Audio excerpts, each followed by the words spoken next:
సిద్ధమై సూర్యాపేట జిల్లా హుజూర్ నగర్ లో పోలీసులు కార్డన్ సెర్చ్ నిర్వహించారు. అంబేద్కర్ కాలనీలో ప్రతి ఇంటిని క్షుణ్ణంగా తనిఖీ చేసి సరైన పత్రాలు లేని 8 ఆటోలు, 46 బైక్లు, ఒక టాటా సుమోను సీజ్ చేశారు. ఈ సందర్భంగా డీఎస్పీ శ్రీనివాసరెడ్డి మాట్లాడుతూ ఈ మధ్య కాలంలో గంజాయి వినియోగం, దొంగతనాలు ఎక్కువయ్యాయని చెప్పారు. ఎవరైనా గంజాయి విక్రయించినా, బెల్ట్ షాపులు నిర్వహించినా కఠిన చర్యలు తీసుకుంటామని డీఎస్పీ హెచ్చరించారు. 8 ఆటోలు, 46 బైక్స్ ఆటోలు ఈ యొక్క సరైన పత్రాలు లేవని చెప్పి వీటిని మా యొక్క మొత్తం ఈ కార్యక్రమంలో మన హుజూర్ సిఐ గారు, చలమంద రాజు గారు, మరి అదేవిధంగా మా యొక్క 9 మంది ఎస్ఐలు, అదేవిధంగా దగ్గర ఒక 90 మంది స్టాఫ్, మా సబ్ డివిజన్కి స్టాఫ్, ఇందులో మహిళలు, హోంగార్డ్ ఆఫీసర్స్, అంటే హోంగార్డ్ ఆఫీసర్ నుంచి ఏఎస్ఐ ఆఫీసర్స్ వరకు వాళ్ళు పాల్గొనడం అనేది జరిగింది.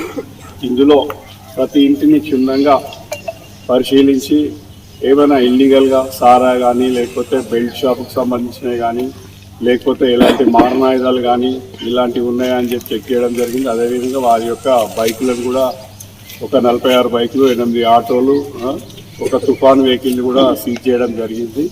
వీటికి సరైన పత్రాలు వాళ్ళు చూపించినచో ఆ బండ్లను ఇక్కడ నుంచే మన ఎస్ఐలు ఇక్కడ నుంచి వాళ్ళు రిలీజ్ చేస్తారు.